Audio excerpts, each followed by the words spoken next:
Oxygen FM 96.9 Ibadan. Ibi ìmọ̀, ibi ìtàn, ibi ìlera. The Knowledge Hub, breathing knowledge.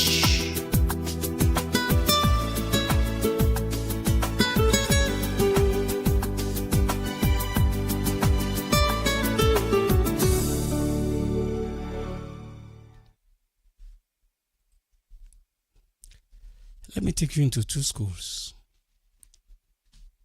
And I'm not talking about two imaginary schools. I'm talking about two very possible realities. In the first school, the compound is beautiful. The classrooms are impressive. The school has a powerful brand. The uniforms are immaculate, top-notch. The social media pages are dazzling. Parents are impressed when they walk through the gate.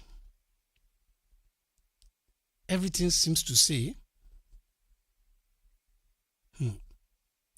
this is a successful school. Now, let's walk into the classrooms and we'll discover something disturbing. The teachers are tired. Some among them have stopped developing professionally. Children are passing examinations, but some are not really learning. Parents are treated primarily as customers. And you know what they say? The customer is the king.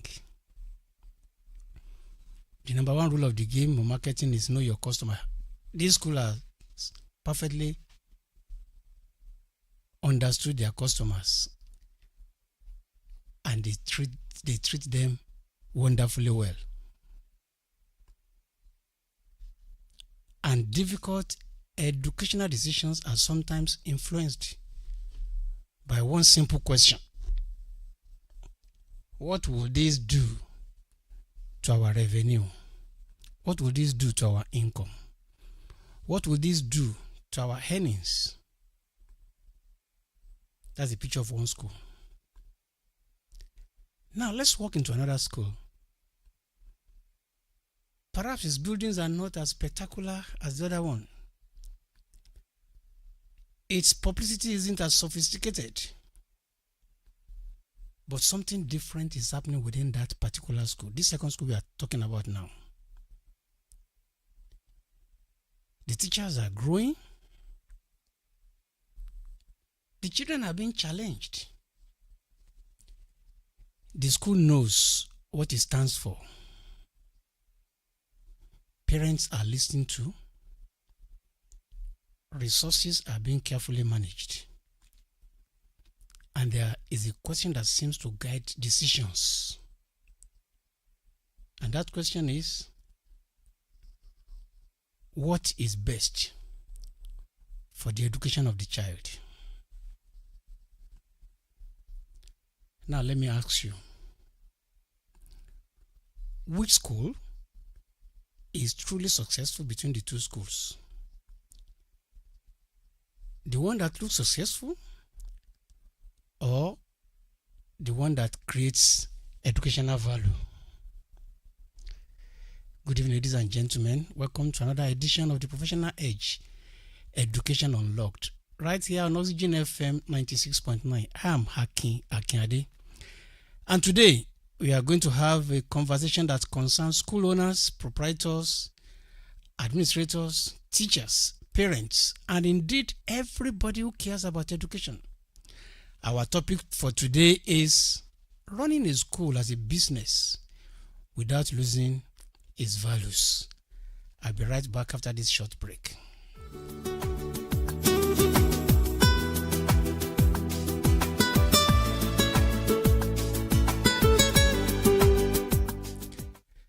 Now, before we go anywhere, I need to make one important clarification. When we say running a school as a business, we must not assume that every school operates the same way.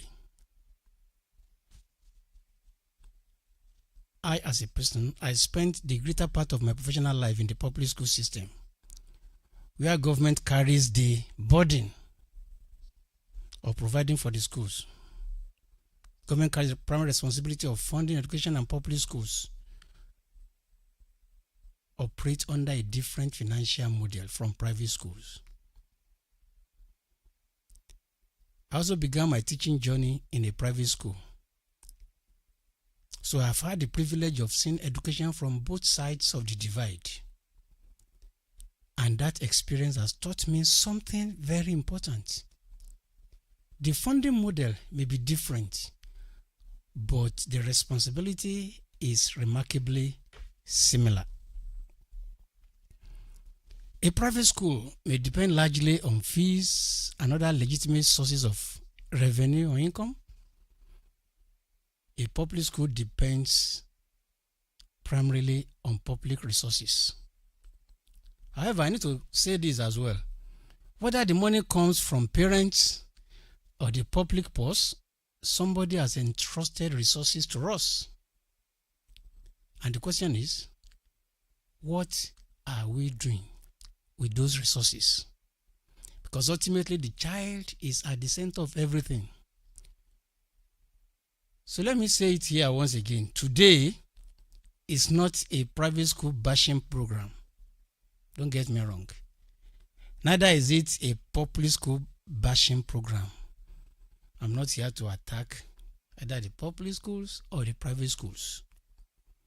It's just a conversation. Conversation about stewardship, conversation about stability, conversation about accountability, conversation about educational quality and values. Let's get into it.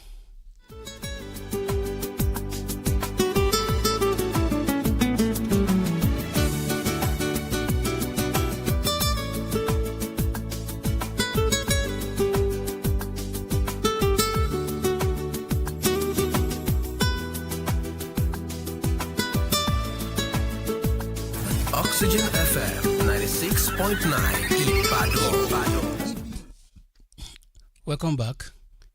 This is Oxygen FM 96.9, reaching you from the Knowledge Hub, AKINADE, Ibadan. And I remain your host, AKINADE. We are going to move straight to this fact. And the fact is that a school needs resources. But what are the resources for? Let's begin with a simple truth. Good education costs money. And that is the fact. And that's why I always appreciate every government that they could say. It will say salvation is free. And it will come back and say, salvation is not free. Oh. Somebody has paid for it. The same way, in our public schools, we may think that it's free. And I can tell you that education may be free to the parents, but somebody is paying for it. Public resources are being used to fund education. And that's why we cannot afford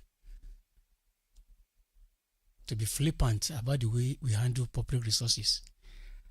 I'm talking from lived experience. I've been in this. I was in this for years, either as a teacher or as an educational leader. There is no pretending otherwise. Good education costs money. Teachers must be paid.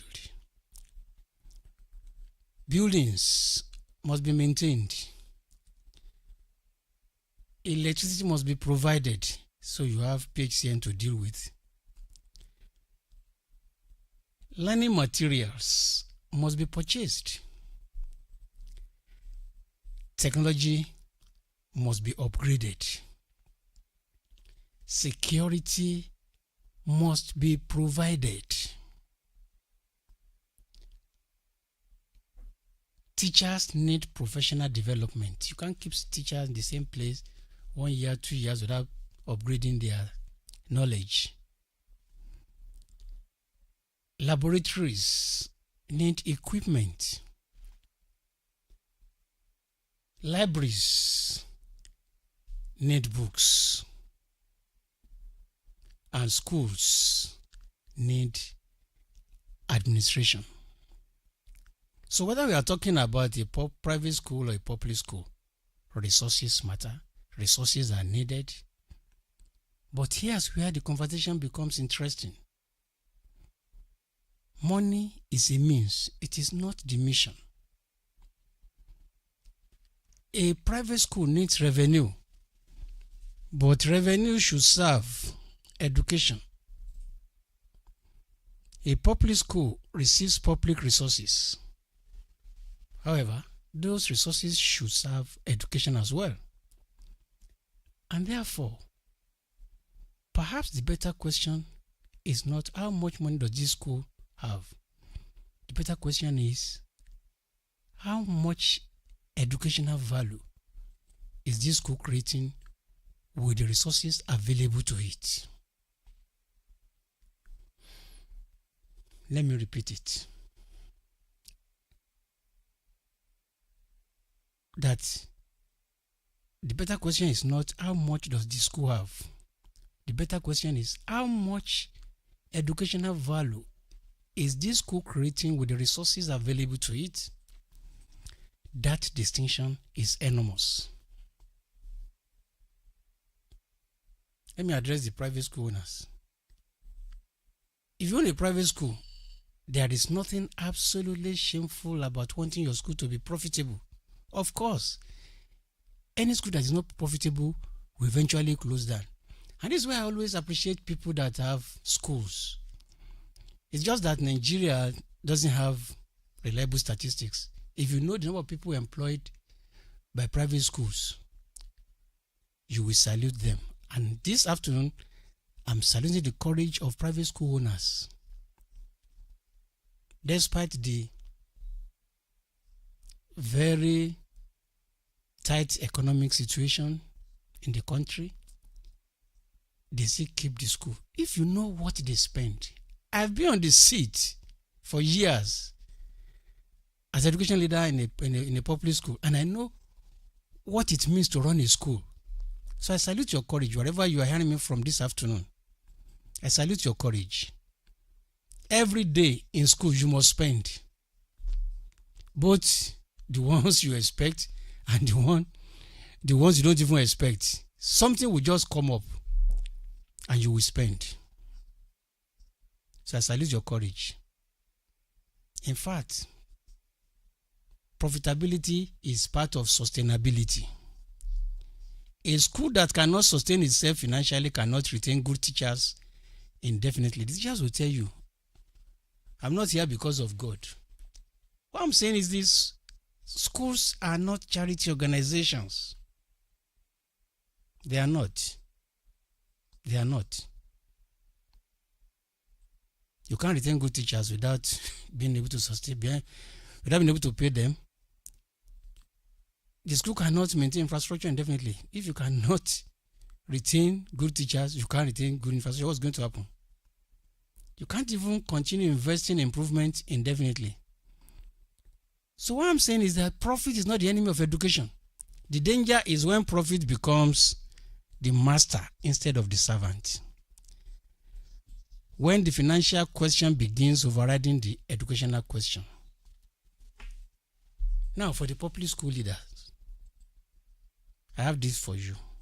Our principals, administrators, and teachers in public schools. Your school may not collect tuition fees from parents, but that does not mean there is no economic responsibility. There are public resources behind that school, taxpayers' money behind that school. Someone paid for the buildings. Someone pays salaries. Someone provides learning materials. Yes, you have seen laboratory equipment, you have seen books being given, you have seen this, you have seen that. Somebody is funding. Someone funds infrastructure. Consequently, public education also requires financial intelligence and stewardship.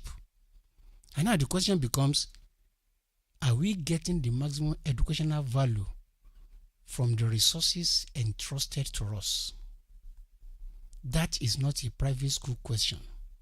That is an examination. That is an education question. I'm going to ask the first big question. So whether you are running a private school, funded largely by fees being paid by parents, or leading a public school funded through government resources, I want you to ask yourself this afternoon, if the resources available to me increase tomorrow, would education quality increase with them? Let me repeat that question you need to ask yourself. If the resources available to me increased tomorrow, would educational quality increase with them? Or we will simply have bigger buildings, more publicity, more activities, more administrative comfort without a corresponding improvement in learning?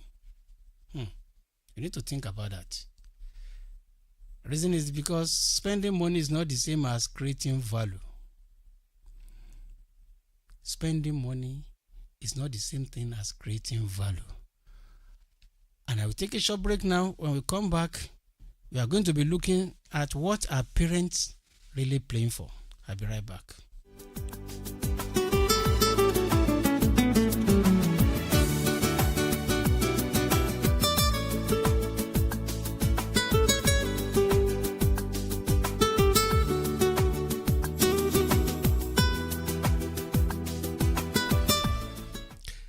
Welcome back. You are still on the Professional Edge, Education Unlocked.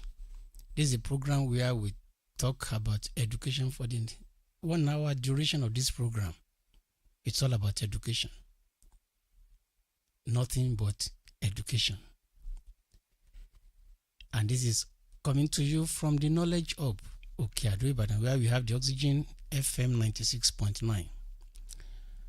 So I'm going to ask the question, what are parents really paying for?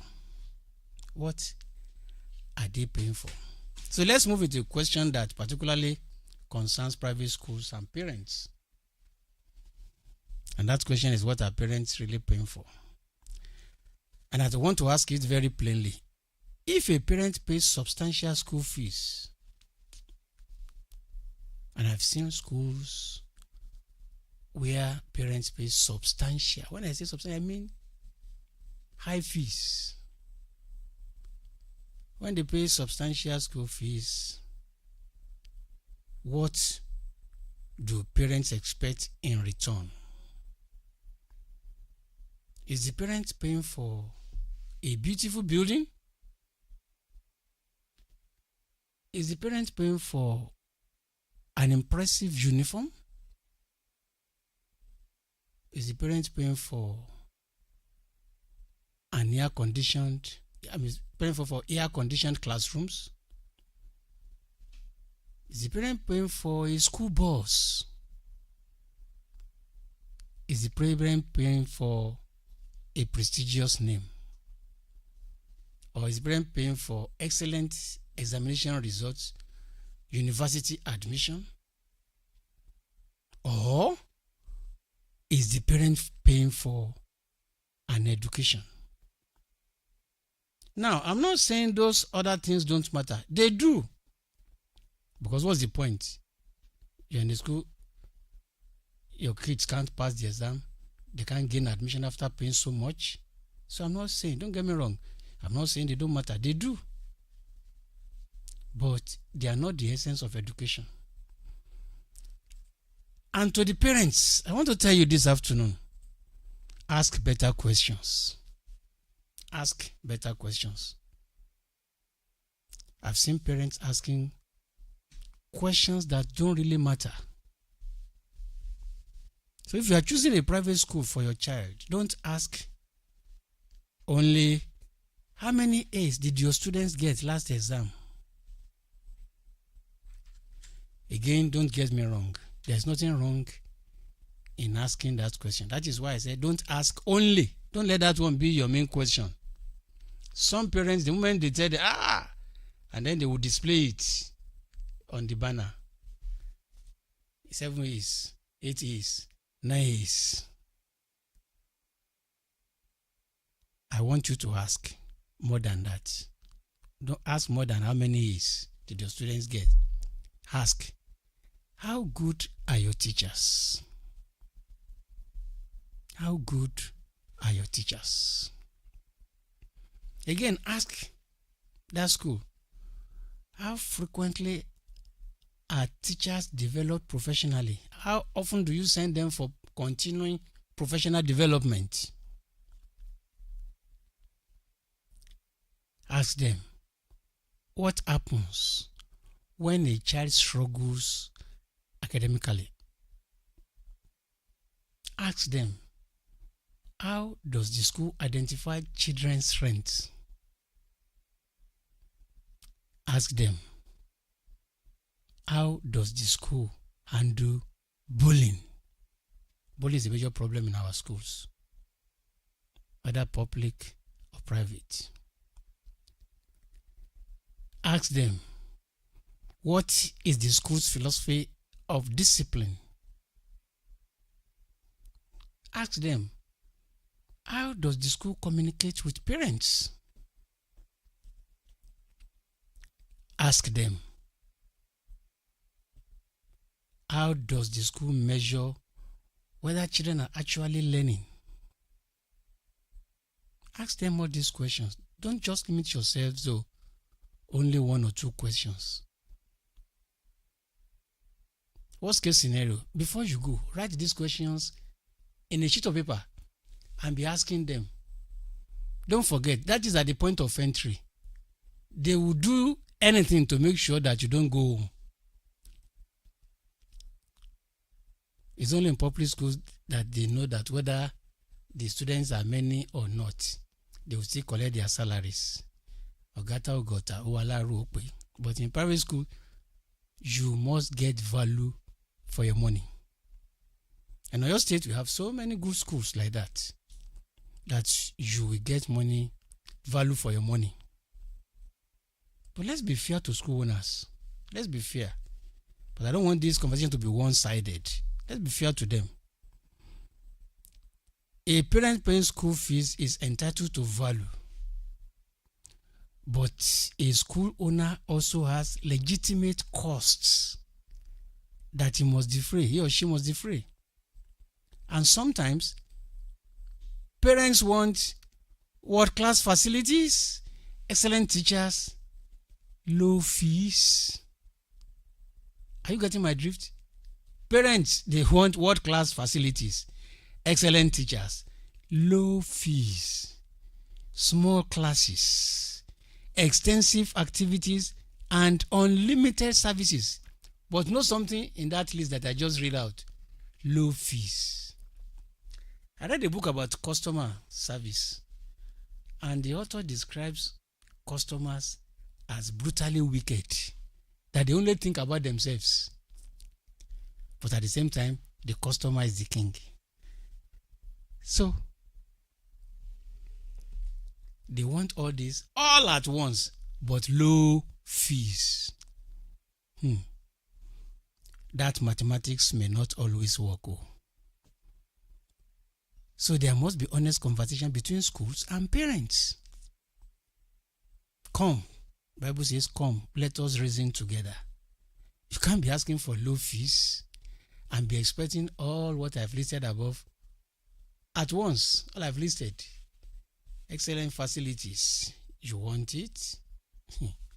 Fantastic teachers. You want it?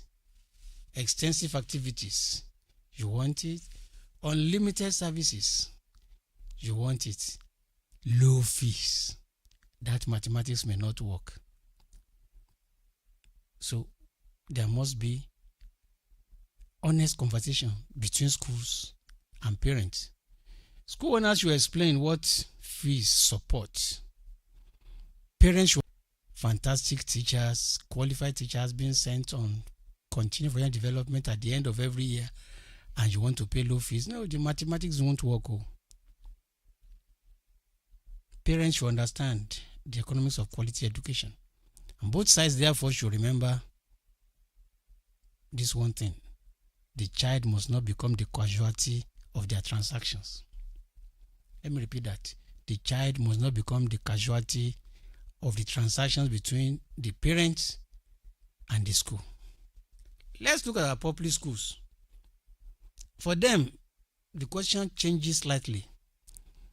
The parents may not be paying tuition, but the question remains: what educational value is my child receiving from the resources government is investing in this school?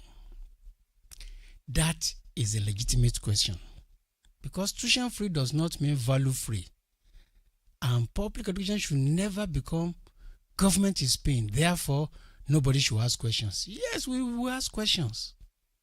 The fact that you are in a public school doesn't mean that parents can't ask questions. Intelligent parents will ask questions. Informed parents should ask questions. So forget about it that parents should not ask questions because this is a government school. No, we will ask questions. Public education deserves accountability precisely because public resources are involved. When we come back, we shall look at the time when business pressure begins to compromise values. I'll be right back.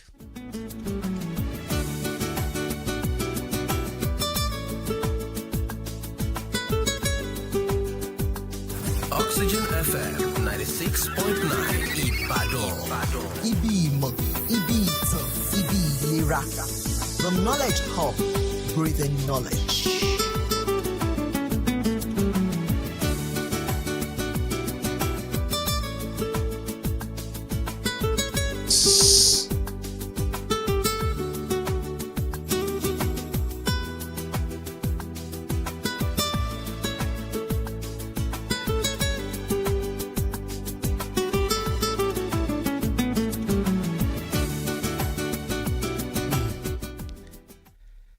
Welcome back. You are still on Professional Edge, Education Unlocked with AKINADE.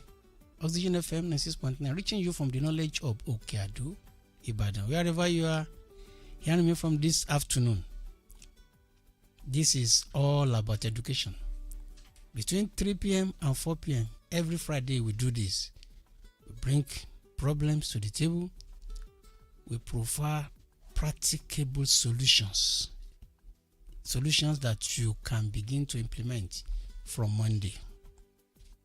Now, ladies and gentlemen, we are entering the uncomfortable territory because values are easy to write on a wall.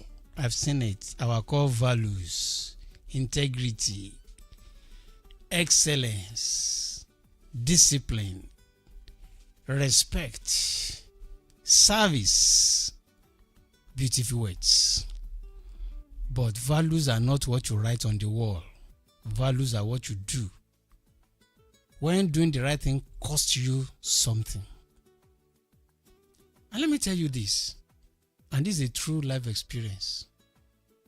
Don't forget I've been in this for about 40 years now, this education system. And I've been it. I was with a proprietor that was looking for a new principal to help them run the school. And when I asked the proprietor, mother and daughter, I asked them, what are the things you are looking for in the principal you want to run this school? And they told me they want honesty. I probed further. What do you mean by honesty? You mean that a person that collects the school fees for you, somebody that will not steal your money? They said no. You want people of integrity, people with impeccable character, people that will not come to this school and begin to parish. That is examination malpractices. It's not as if they had a lot of students in their schools. No. They were not going to compromise their integrity as far as examination malpractices are concerned. No. They said that is important to them. They want a God-fearing person that will not engage or allow anybody to engage in malpractices so that the school results. And I ask them, what about the schools around you? Say, yeah, they may be doing it. But they are not interested in that. That even if you have only 10 students left, their integrity must be intact. I left them that day a happier man. So what are we saying?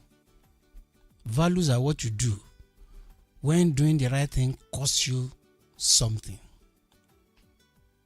For instance, if you are saying you are not going to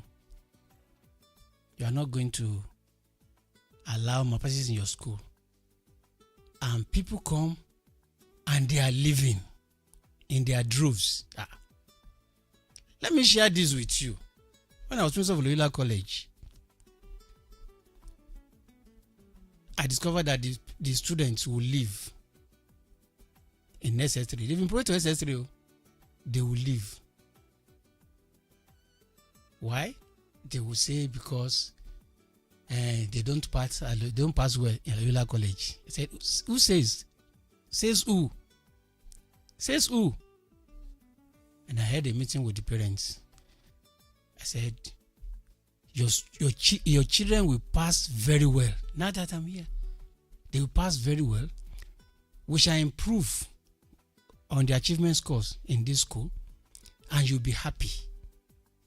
But if you should allow your children to leave this school, don't come back for testimonial. You can't teach you for 3 years. Those from GS1 for 6 years. You now want to take our glory elsewhere. They stayed, and to the glory of God, without examination malpractices, we started to improve on the achievement scores until I left the school. The records are there. You can go and look at it. You can go and check. The records are there. And that is being carried on by the principals that have taken over from me. So it's about leadership. Values are what you do when doing the right thing costs you something. There was another story of a guy, a boy. We did not promote that boy to SS3. It was to repeat SS2. And he went to another school. I don't want to mention names. He went to another school. This is a true life story. The people involved, my child that was involved is still alive. The child went to another school. No, it was in SS1. It was to repeat SS1. He failed. We didn't promote him. He now went to another school without looking at his result for SS1 because of money. They took that boy. The boy went and got there, read SS2. He now got promoted from SS2 to SS3. He now came back to our school and said, oh, I love your school. This is why I want to graduate. Now I have promotion to SS3. The teacher brought the boy to me. I said, where's your school? He told me. I said, go back to that school. Tell them that in Loyola College, we don't do such. You were supposed to repeat SS1. You ran away. Now you are coming back with the result of SS2. You are not even qualified to go to SS2 here. How do we know that you have done well in that school? Of course, that is integrity. We don't take such. So, value. That is what you engage in. Things you do that cost you something. Let's examine that. Admission. A private school needs more students. A child applies. The school knows the child may not be the right fit, but the school needs the fees. What happens? Do we say, perhaps our school is not the right environment for your child? Or bring the money? That's one. That's the value question. Case 2, teacher quality. A teacher isn't performing. The school knows it, parents know it. But replacing the teacher will cost money. So the school keeps the teacher. Now, what has happened? The financial consideration has begun overriding the educational responsibility. of that school. Case 3. Marketing. A school wants more admissions. The temptation is to promise parents everything. But here's the principle.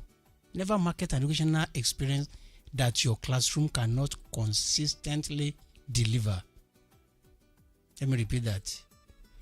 Never market an educational experience that your classroom cannot consistently deliver. A school brochure should describe reality. What parents will find on ground when they come. Don't deceive parents. Your brochure should not manufacture fantasy. Case 4. Public education. And public schools, they face their own pressure. I've just told you one now. Of that boy that left our school because we didn't promote him to part 2 SS2. Went to another school. Got admitted. Perhaps resources are inadequate. Perhaps facilities need attention. Perhaps staffing is difficult. Perhaps administrative demands compete with instructional priorities. The temptation can be to say there is nothing we can do. But professional excellence asks, within the resources available to us, what is the best educational decision we can still make? That's stewardship. That's stewardship. Within resources available to us, what is the best educational decision we can still make? And that is stewardship. Let me take you through a value test. Here's my simple test for any school leader. Simple test. Would I make the decision if nobody could see the financial benefit? Would I make the decision if nobody could see the financial benefit? And another, would I make the same decision if this were my own child sitting in that classroom? That's a value decision. Will I make the same decision if this were my own child sitting in that classroom? Those two questions can expose a lot. When I come back, we shall move to answer a question. Can profit, purpose, and public value coexist? I'll be right back.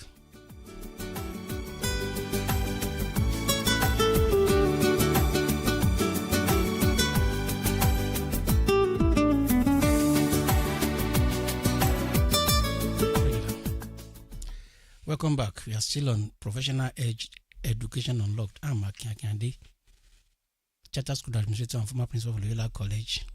We are reaching you from Oxygen FM 96.9, Knowledge Hub, Okeado, Ibadan. Now, let me bring us to the solution, because I don't want anybody listening to conclude that we are saying profit is bad. No, we are not saying that. Or that we are saying that private education is bad. No.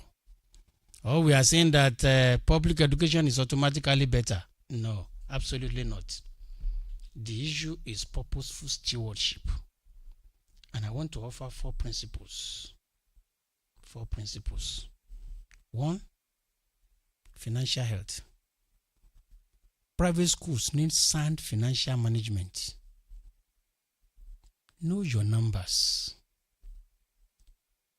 Budget properly. Control waste. Price responsibly. Plan for sustainability. Because a financially sick school eventually becomes an educationally sick school. Number 2, public resource stewardship. And this advice will go to the leaders in our public schools, the principals in our public schools. Public school leaders must treat public resources with the seriousness they deserve. Avoid waste. Protect facilities. Use materials responsibly. Prioritize learning. And remember one thing. Public money is not nobody's money. It is everybody's money.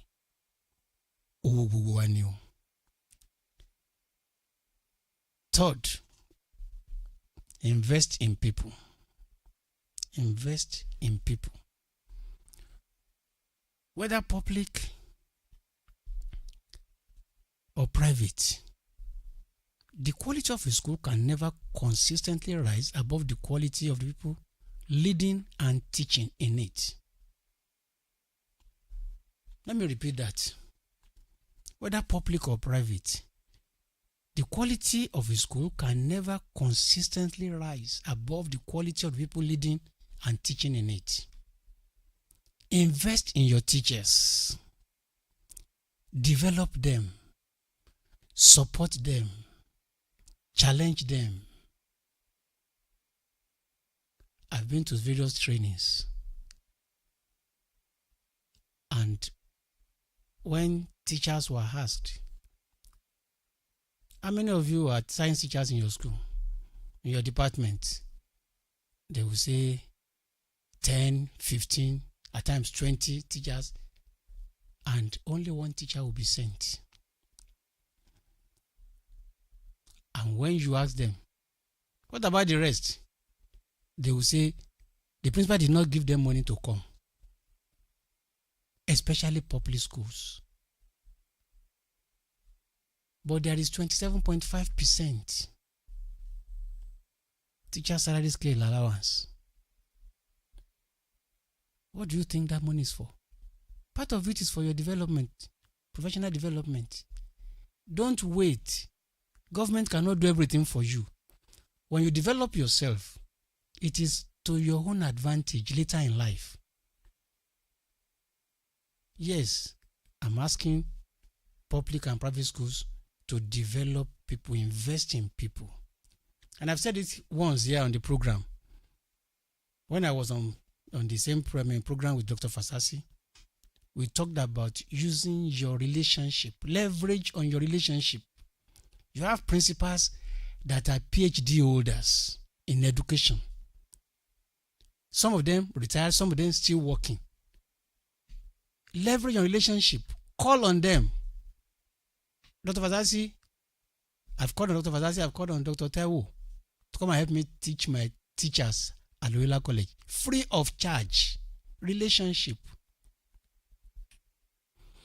Invest in teachers. Develop them. Support them. Challenge them. Listen to them. And create an environment where good teachers want to remain. Because most private schools talk about staff turnover.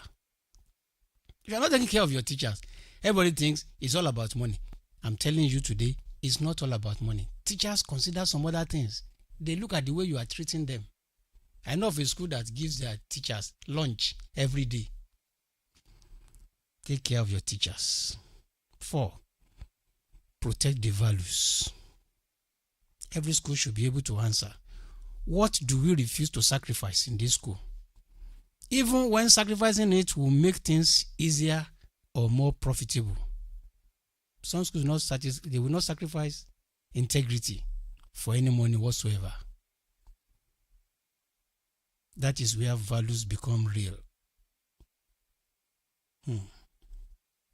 If I were to reduce today's conversation to one simple equation, it would be resources and stewardship plus value is equal to educational value. Resources plus stewardship plus value equal to educational value. Not money plus buildings plus marketing is equal to excellent school. No. A school is not excellent because it looks expensive. It is excellent because it creates value in the lives of learners. As we are rounding up, we'll take a short break now. When we come back, we shall be rounding up this program this afternoon.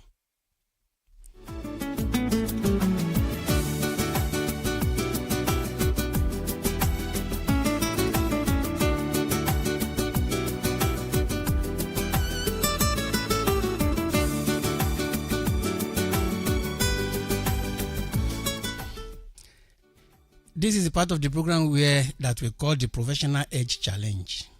So this afternoon, I want to challenge 4 groups of people. The first group is the school owners. Ask yourself, is my pursuit of profitability strengthening or weakening my educational mission? School owners, ask yourself, is my pursuit of profitability strengthening or weakening my educational mission?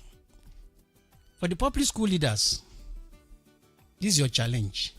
Ask yourself, am I treating public resources as resources entrusted to me or as resources that simply belong to government? The third group, teachers. Ask yourself, am I still growing professionally or am I merely repeating what I've always done? We used to joke in those days when I was in service. Some people are still using the same note of lesson of year 2000. It's the same thing. They are still repeating. Year in, year out. Let's tell ourselves the truth. There are so many resources you can use. At the touch of a button, just Google, search, use AI tools. You create new materials.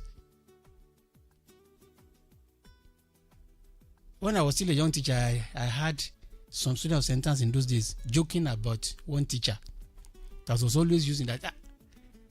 They were talking about themselves. I was behind them and they were saying, the note that Oga has been using in the last 10 years, the same note that you will see the date there, notes of 10 years.